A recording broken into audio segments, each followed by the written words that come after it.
So to start us off with here, one of the things that Rich got to do as a very young man, 26 years old, so about the age of many of our students, he got to pitch an idea to Bill Gates.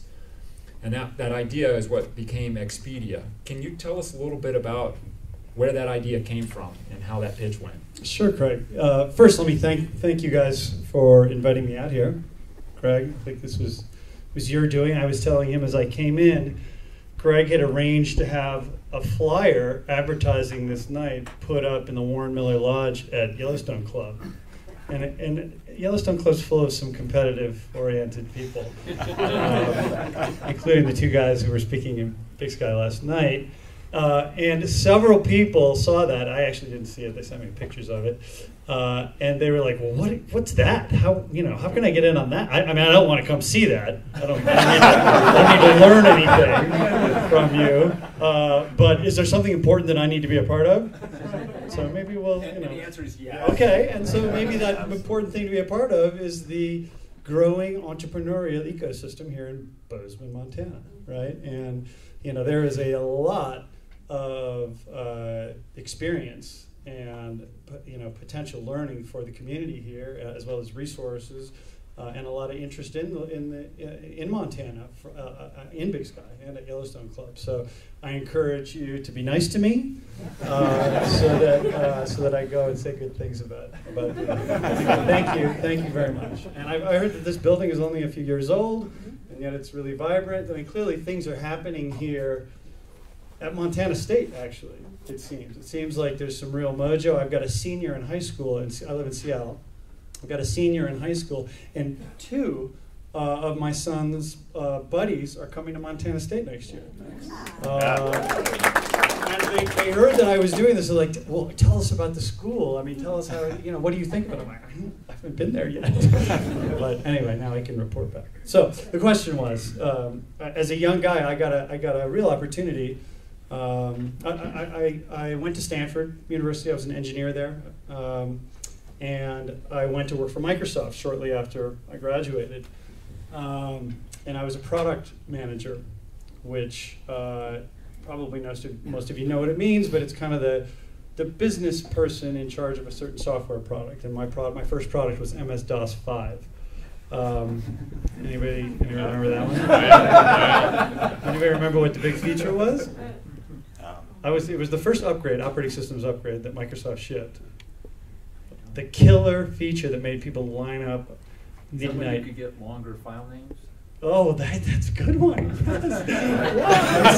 That wasn't the big feature, but that was a feature. That was at 8.3. I could never fit any of my file names in 8 characters. At 8.3. You had to use the 8.3 format. Wow, that's really good. Yes, you could do that in that. No, it was HIMEM.sys, which broke the 640K barrier for running programs on the Intel chip architecture, which means really nothing to most people. But it enabled bigger software, larger software programs to run on older hardware. And so literally it was the first time anybody had ever seen this in the software business where Egghead Software, which was the big retailer at the time, had a midnight madness sale for MS-DOS 5 upgrades, which we made them sign agreements. That they wouldn't sell them before midnight. So we had people lined up, on the street like they do for iPhones now. The new iPhone. Anyway, it was a little weird and geeky, but that was my first job. But I did dream of being an entrepreneur. I always knew I wanted to be one, like many of you in this room, which is why I assume you're here. You kind of know. You kind of know early. You have that itch. Maybe you have a problem with authority. You got into some trouble, constructive, good trouble, but you knew you wanted to be your own boss someday, and that was me. And in my job as product manager of DOS, I traveled a lot. As a young product manager, I traveled around. I gave talks. I met with user groups. I did deals with distributors. These kinds of things, and I used the corporate travel agency at Microsoft, which was not huge at the time, like 3,000 people. But I'd talk with the corporate travel agent, and I'd say, all right, I need to go to Dallas, and then Chicago, and then New York City, and then back to Seattle. And I need to see my travel choices. Where can I stay? What are the flights like? What have you? And I remember on my little headset hearing the clicking of the travel agent, who was usually a woman, on the keyboard. And there'd be click, click, click, click, click, and then she'd give me one choice. And I'd say, come on, I know there's a lot more than one choice. I can do the permutation math. There must be thousands of choices. And I know my desires and the trade-offs I'm willing to make a lot better than you do. I remember wanting to kind of jump through the phone, turn that computer screen that I knew was there, turn it my direction, and do it myself. And that was the kind of, that was the inspiration, that was the pain that I felt as a user, as a consumer, that gave me the idea to start Expedia, to basically give power to regular people to make travel planning and purchase decisions for their on their own. And so I got to pitch that via an interesting story, but I mean a longer story. But I got to get in front of Bill Gates in the boardroom, and I pitched this as an idea. The web hadn't really happened yet. The internet was around, but the graphical web hadn't happened. So this was AOL, Prodigy, and CompuServe were there, but Mosaic and Netscape and the graphical web were not there yet. And so I pitched this idea to Bill Gates and Steve Ballmer and Nathan Myhrvold, the senior execs at Microsoft, and I said, look, we can reinvent the travel industry in our image. We can empower all these people and build a giant platform. This is software as applied to a vertical. Anyway, they got very excited about it, and that was the dawn of Expedia. So in a minute, we're going to follow that thread of this disruptive path that you took. But I want to first ask you a question about what you see. You were in the parlance that we're starting to see now. You became an intrapreneur, and that is with an I, yeah. And that is an entrepreneur inside an organization. And that was your first go at this, yeah, preneurship stuff, whatever prefix you want to put. What skills are necessary to be an intrapreneur versus being an entrepreneur, and why did you decide that in the end you wanted to be an entrepreneur? Yeah, well, it's much more difficult, clearly, to be an entrepreneur. No. I guess that one fell flat. It was easier. It was easier. Microsoft was the most powerful company in the tech industry by an order of magnitude or two. We had money, like dump trucks full of cash, showing up on our front lawn every day from Windows licenses and Office licenses. While I do think of Bill Gates as my Will, is Will still here? Did he? Oh, right there. Yeah. Right. Oh, hey, okay. He's my venture capitalist. All right. So as Will is to this community, Bill Gates was to me. What are the skills different? Absolutely not. Honestly, it's the same. You find passionate, entrepreneurial and minded people with a big idea and a big dream, a big, hairy, audacious goal. Okay, and they go to the people with resources, and they pitch them on the idea. And this is what I did. And then if you can get the green light, it's a matter of taking those resources and hiring people and laying out a mission that's compelling, so that you can hire people to that mission, and they want to be a part of something that is not just making money, but is doing something big for the world that they think is important. And in the case of Expedia, we were really trying to revolutionize the way people plan and purchase travel, so that they could make better decisions and save money and feel in control, and not have to rely on this kind of gatekeeper. And so it felt good. So this, now I'll follow that thread that I mentioned before. So this idea of a disruptive approach, using technology to disrupt an industry that's been in place for a long time, the travel agency industry. You've followed that same kind of path with some of your other ventures. Tell us a little bit about sort of your philosophy around disruption and the role that the internet can have in causing that disruption. So, I'm sure that I'm personally motivated somehow by the word disruption and sticking it to the man, and being young once upon a time and wanting to stick it to the people in charge. But honestly, that isn't, and I think disruption is maybe an overused word right now, and maybe not such a positive word to me, honestly, anymore.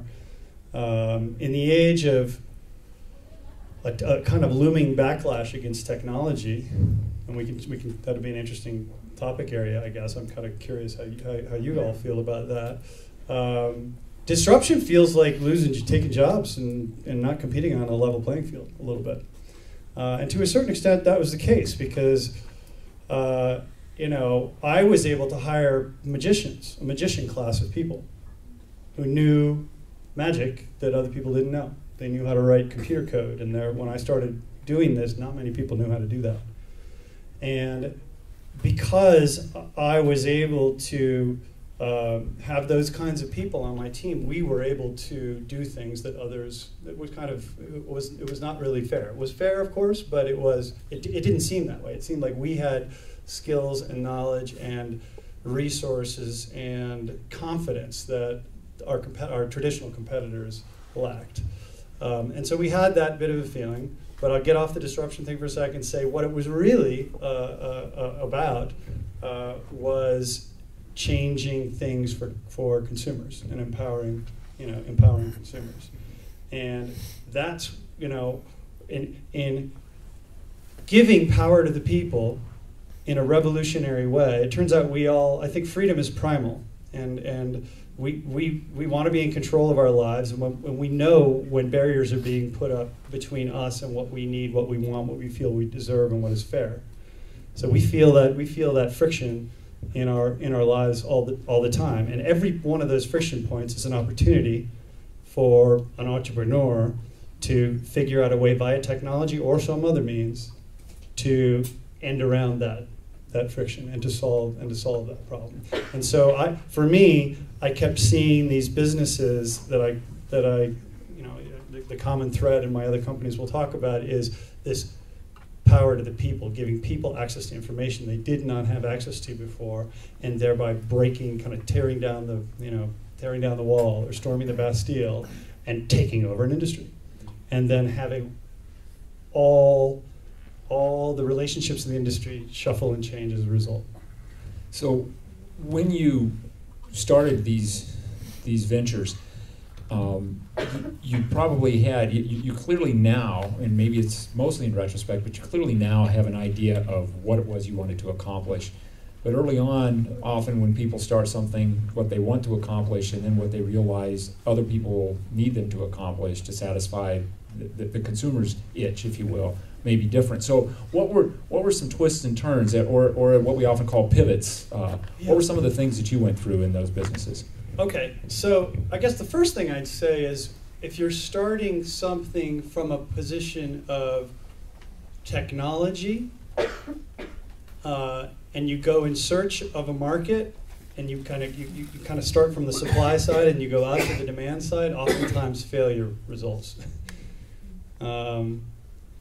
Personally, I think it's exactly the process for company creation and value creation should be exactly the opposite. It should be starting with consumers and a big problem that you can solve in a radically better way, and then figuring out how the technology is going to work. And you can have confidence that technology is going to keep advancing.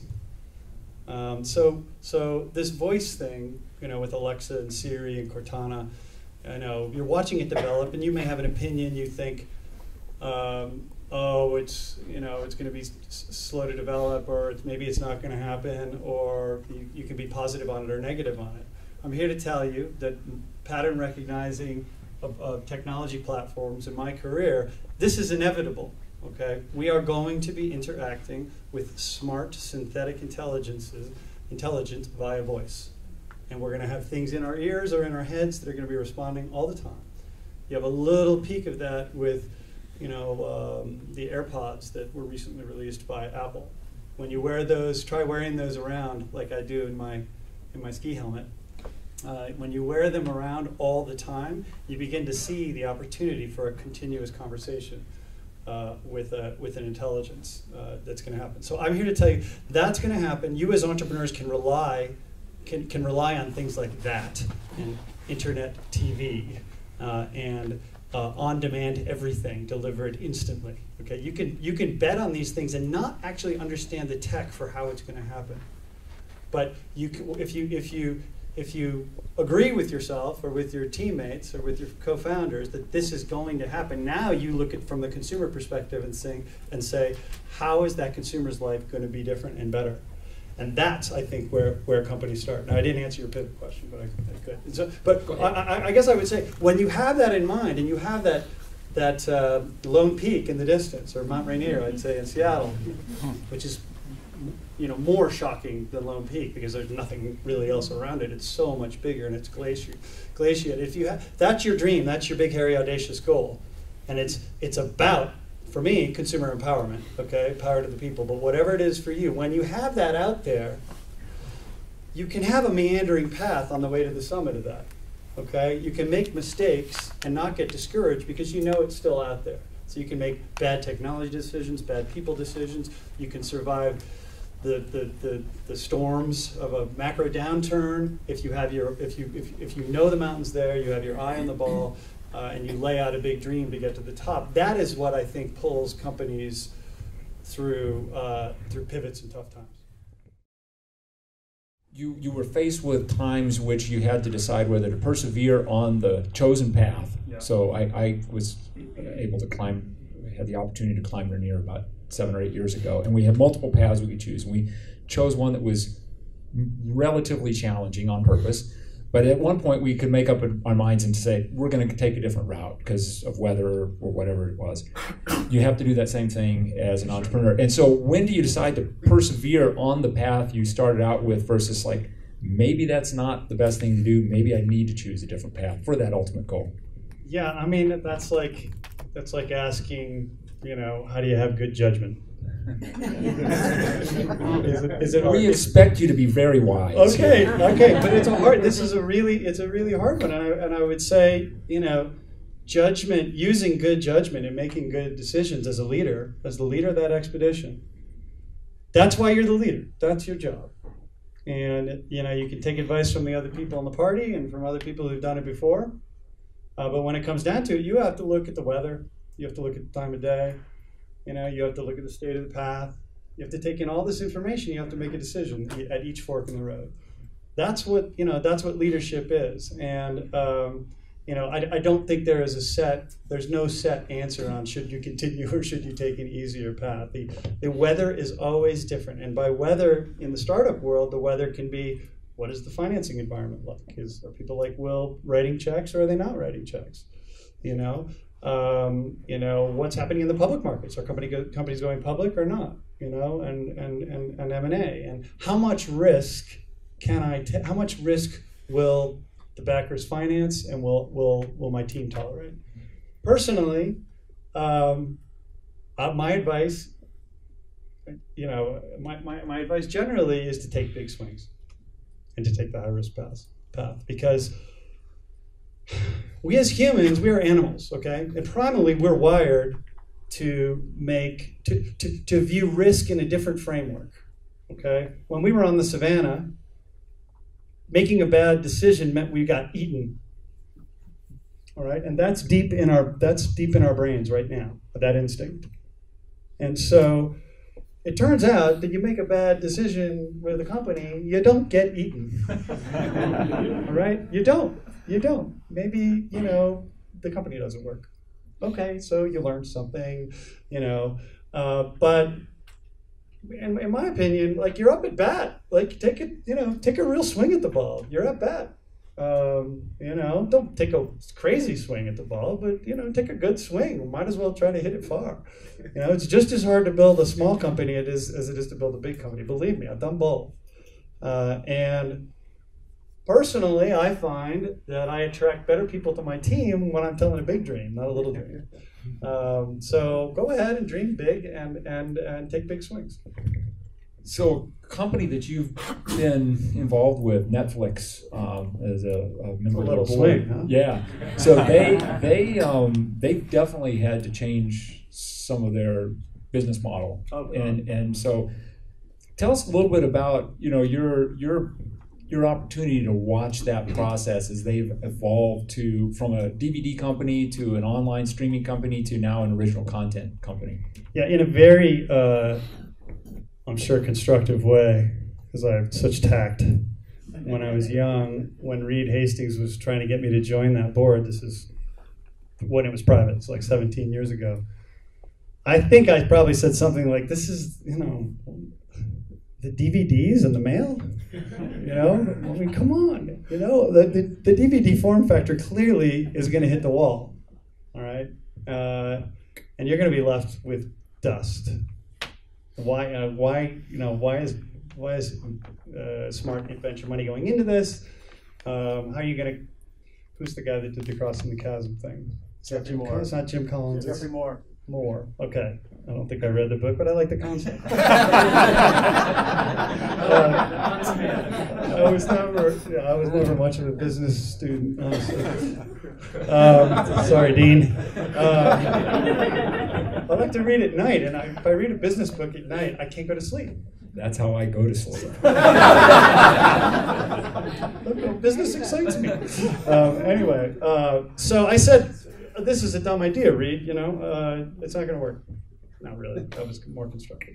But he said, Rich, we did not call this DVD by Mailflix. You notice the name of the company. We called it Netflix. I'm like, okay, fair point. So you have a big dream. But how are you going to get there? How are you going to get across the chasm that you know is looming, that will swallow the company? Like 100% guaranteed the DVD thing is done. And he said, I don't know. He said, I don't know. But, he didn't say this, but he had the mountain. He was really clear vision on what the mountain in the distance was and what he wanted to summit.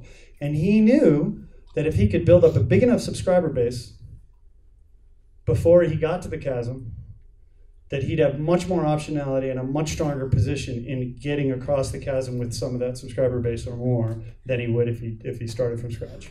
And he actually intuitively knew that the incumbent players in the industry were the media companies were so tied to the cable, satellite TV monetization model that they would have a really hard time getting to internet TV.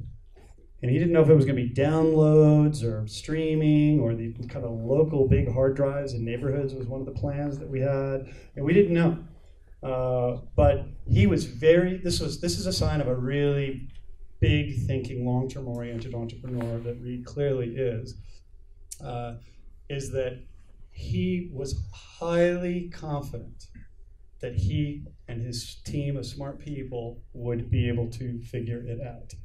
And so it was an extraordinary opportunity and privilege to join that board long ago and to be a part of it.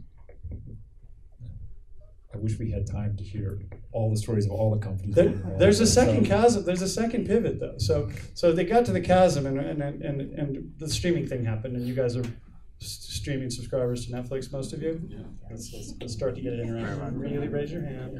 That feels good. Okay, all right. Yeah. I know the numbers, and I know most of you. Either that or your parents are. Okay. Which is all, that's legal. But there was another one. So we got across that one, and that was amazing. That was incredible that happened, that the streaming thing happened, and Netflix got out in front. But then we got to a point where we were really dependent on other people's content.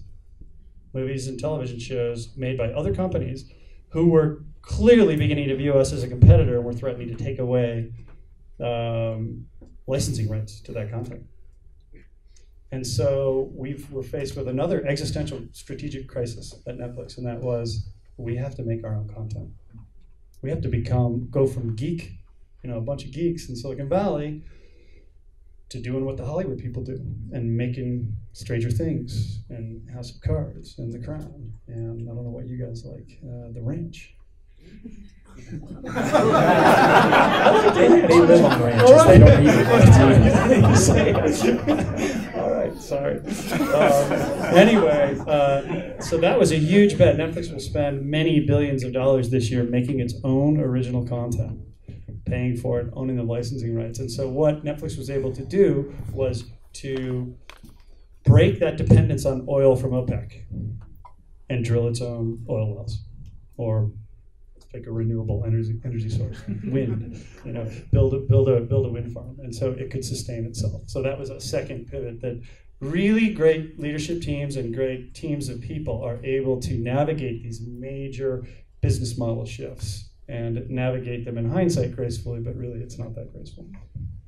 So in the decisions you've had to make and the navigation changes and so forth, I assume that at some points in there you needed advice. You looked for input from others. If not, you can never find the answer.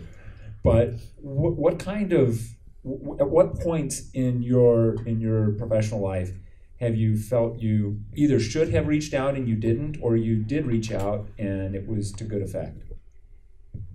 Good question.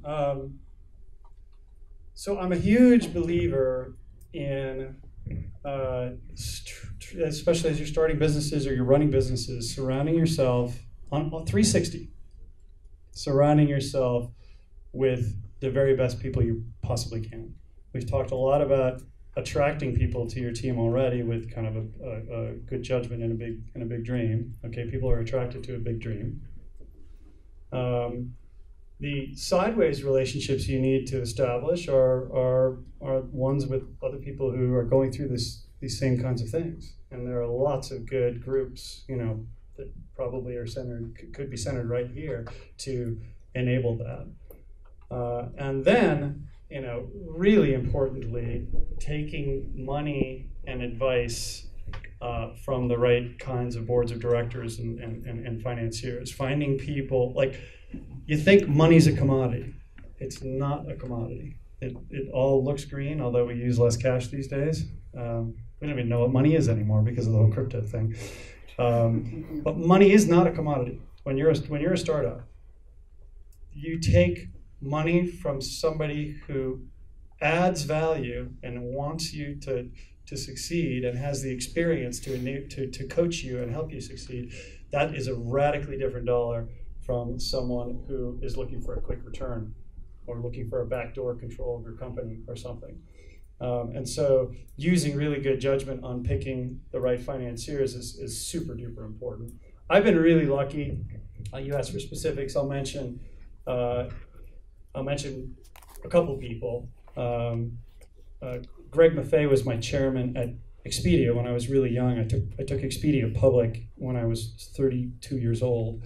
My chairman was the CFO of Microsoft at the time, Greg Maffei, who's now the CEO of Liberty Media, which is a big conglomerate media company. He was all of 40 at the time. He was a great mentor to me as I navigated the strange world of being a public company and what it meant to have an audit committee and how to really look at financial statements, which I kind of was casual about it prior to that. So he was a terrific mentor to me, and he's also the best, I think, probably out there deal guy there is alive in this country, at least right now. And so he taught me a lot about that. That was a great mentor that I went to on a lot of stuff. A guy named Jay Hogue, who runs TCV, I've done a lot of things with. He's what I learned from Jay is how to ask really tough questions in a really constructive way. And I think he kind of has this aw shucks Midwestern demeanor, and he's very disarming, and but is very smart, and ask a good pointed question. I learned a lot from him. And then a guy named Bill Gurley, who you may have heard of. He's a pretty famous venture capitalist at Benchmark Capital. He and I have done lots of deals together and sat on lots of boards together. And I would say Bill is the smartest competitive strategist I've ever met, kind of strategic analyst. An example of where he added value to me, when I started Zillow Group, which we haven't talked about yet, when I started Zillow, I had been running Expedia and I had huge marketing budgets. I was spending hundreds of millions of dollars on marketing and television advertising and what have you. And when I started Zillow, I thought, well, I'll do the same thing. Come out of the gate, I'll spend a bunch of money on marketing. And Bill said, Rich, we don't know how you're gonna make money, by the way, but it's probably gonna be a media business model, which means you're selling ads. So if you're buying ads to get traffic to sell ads, then you're arbitraging traffic. And that dog don't hunt very long, okay? So he said, here's a mind exercise. What if you had to launch the company with a zero marketing budget? Zero ad budget, basically, out-of-pocket ad spend. And I, got mad at him. I'm like, there's no way, we can't do that. And then I went away and we talked about it as a team. We're like, well, okay, what do we do? Okay. And it turns out that question alone turned, like, just lit up the creative juices of the team. And we were like, okay, how could we make this product so shockingly cool and different that people wanted to talk about it all the time, or that it was viral in some way?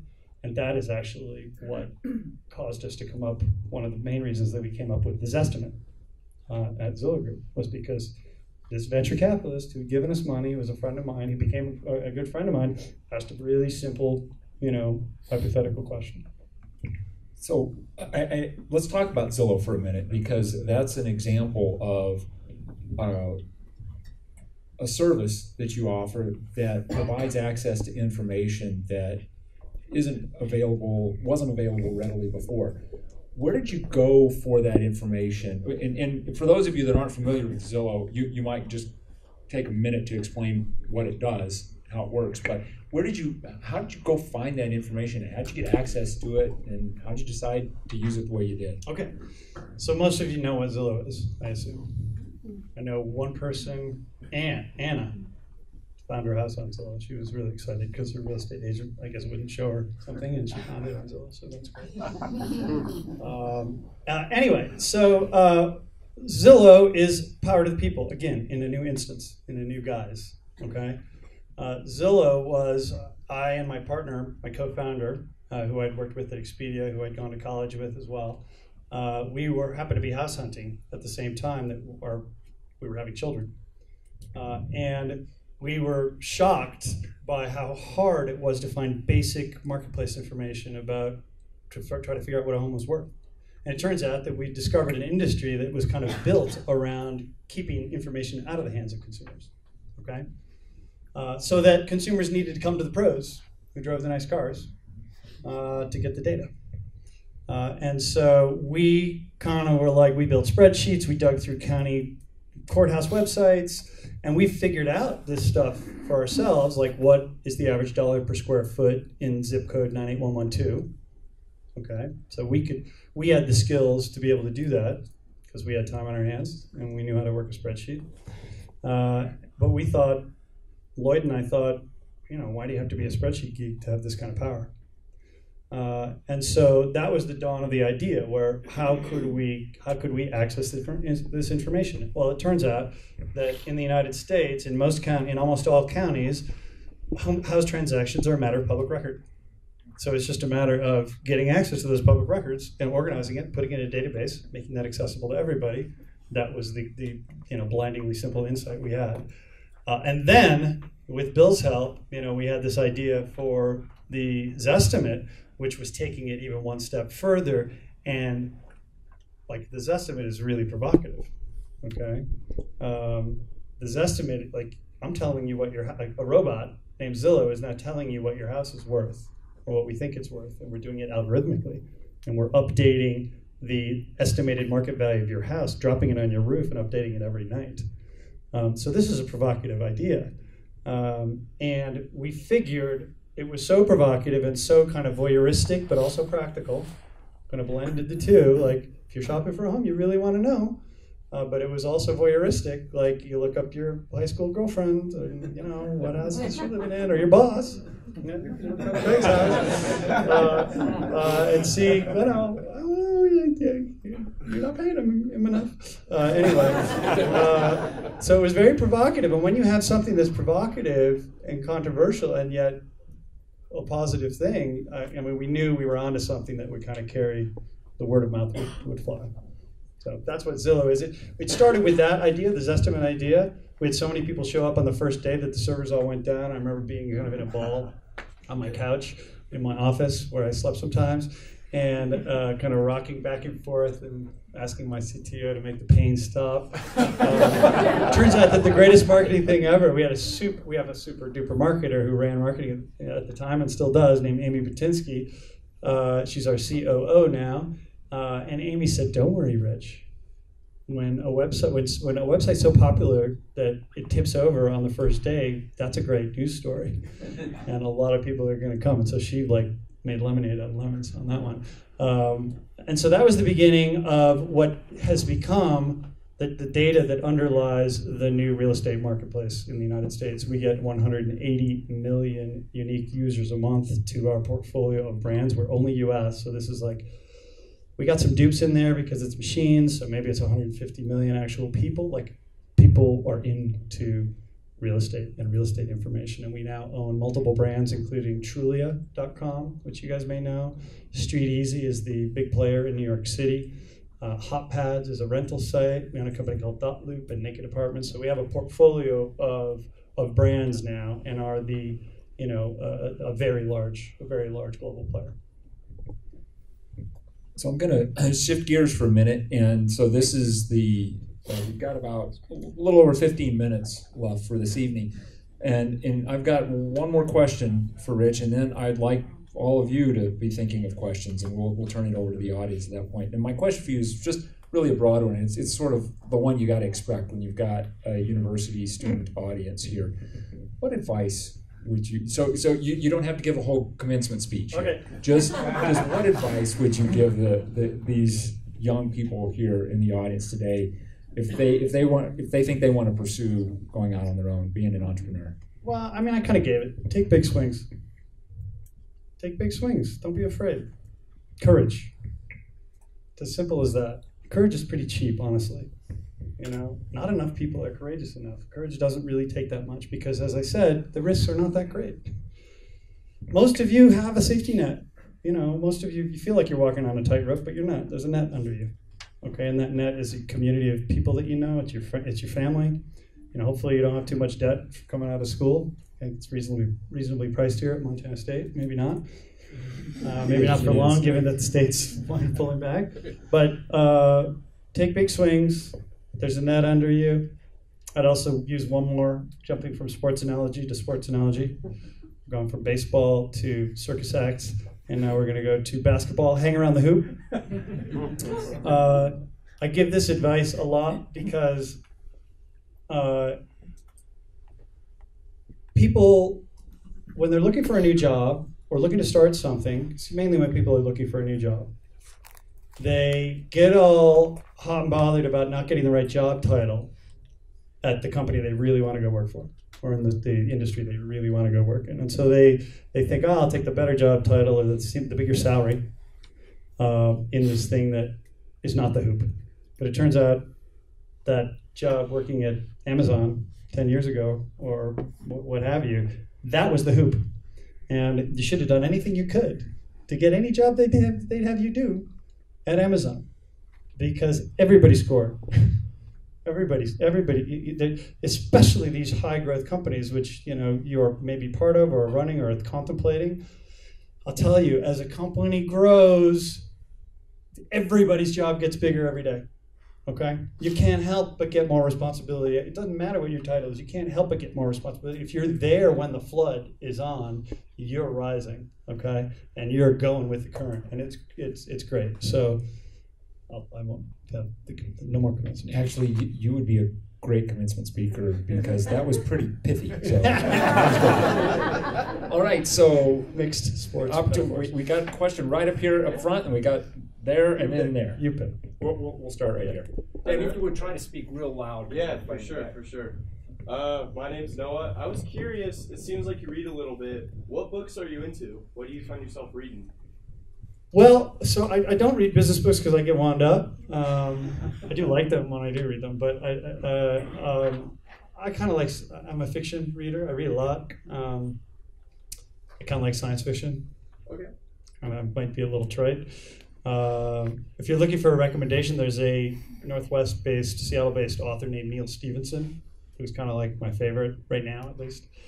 He wrote Snow Crash, was his original one. He kind of conceived of the internet and the metaverse, called it the metaverse, long before the internet happened. But there's one out relatively recently called Seven Eves. It's fairly dense, but it's really good, and it basically sets up this conceit where the moon gets hit by a comet or something. It breaks into 7 pieces. Everybody thinks, oh, that's all right.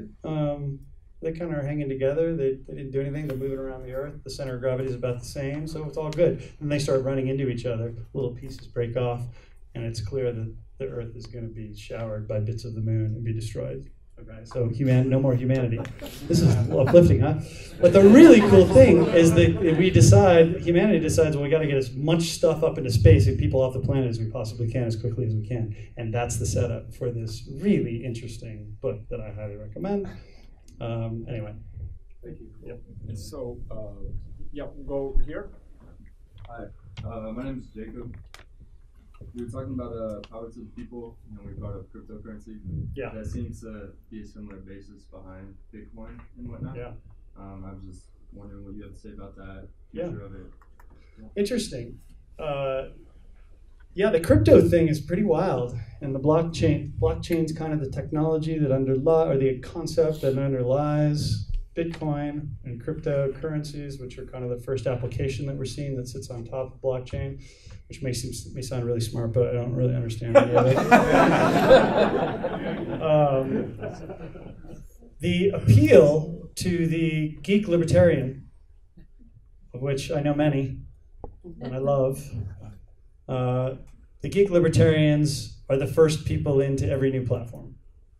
Okay, they were the first ones into the internet. They were the first ones into gaming, and they're the first ones into this blockchain thing too, because they see it as a way to end around the powers that be that control the world, the tech world right now, and it's possible that is true, and so it's generating a tremendous amount of excitement and entrepreneurial energy, and it's definitely worth looking into. Am I recommending that you buy Bitcoin or Ethereum or what have you? No. These things feel like bubbles to me. But the technology that is underlying these things does have the potential to lead to some very interesting industrial revolution, I believe. So I think it's worthy. Yeah. Connor, you had a question, didn't you? Joaquin? So you worked at Microsoft before you started becoming a full entrepreneur, whatever you want to call it. But how much do you value working for a company before you end up going out on your own? And how do you choose that company that you want to work for? Great question. So I always kind of knew I wanted to be an entrepreneur, but you can't show up to build a house and you look in your toolbox and there ain't no tools. So find the best run company that you can find and go to work for them if you're not exactly sure what you want to do right now and have the itch to build your own cryptocurrency on top of blockchain or something. Go to work and start putting some tools in your toolbox. You've already got a bunch already, I'm sure. You got some growing up, you got some at school. Now go get some in the real world, sharper than the ones you got, and at some point you look down and you think, all right, I can build a house. That's how I viewed it. So of course I think it's good advice.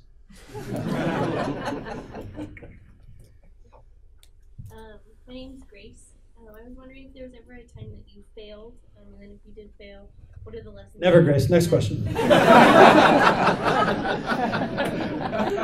Sorry, I cut you off, Grace. Which men are not supposed to do to women. There you go. Yes, so please finish your question. What you learned, Yes. your experiences from that, and how you came back from it.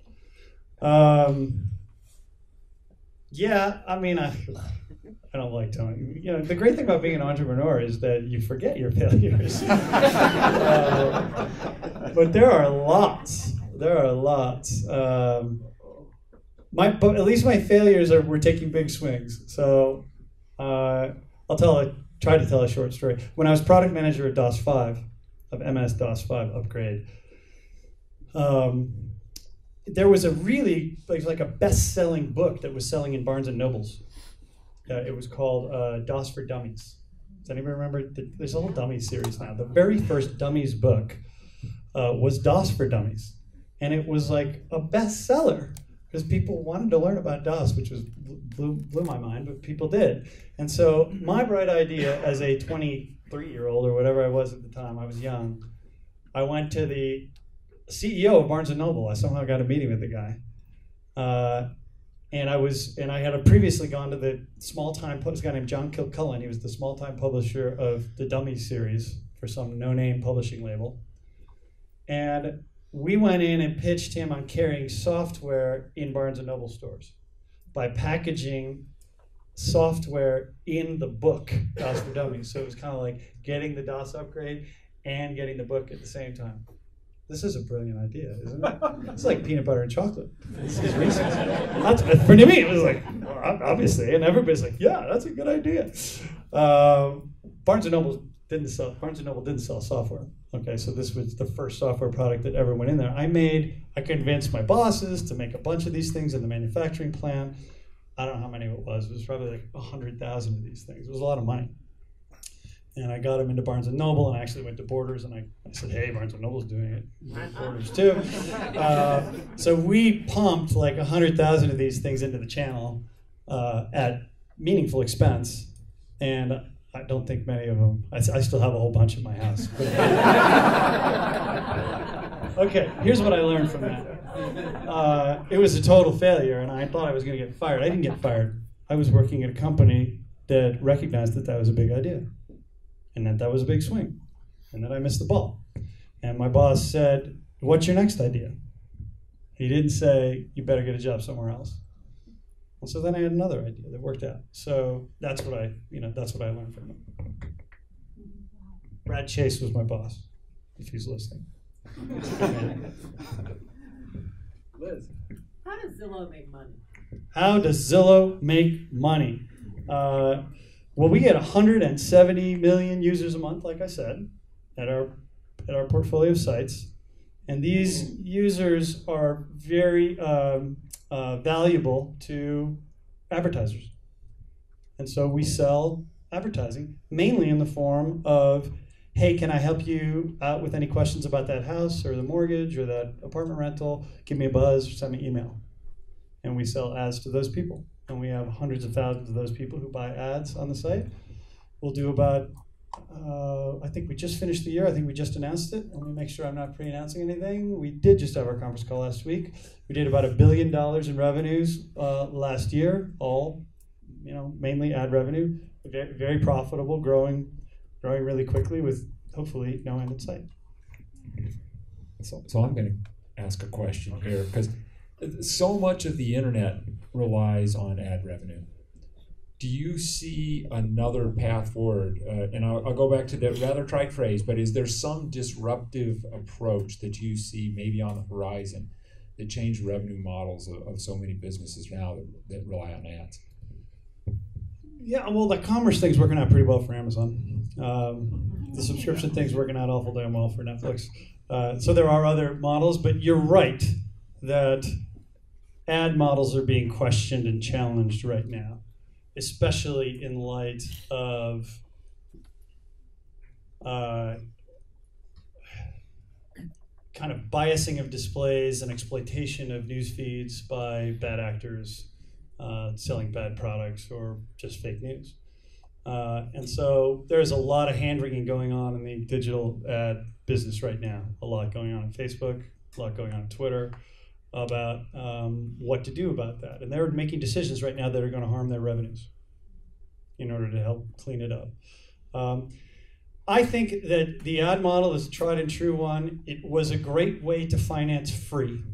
And the internet in its first 2 eras was free to users. We wanted to make everything free. And when you make things free and accessible to consumers, it's a pretty good bet that you're going to have an ad model to pay for it.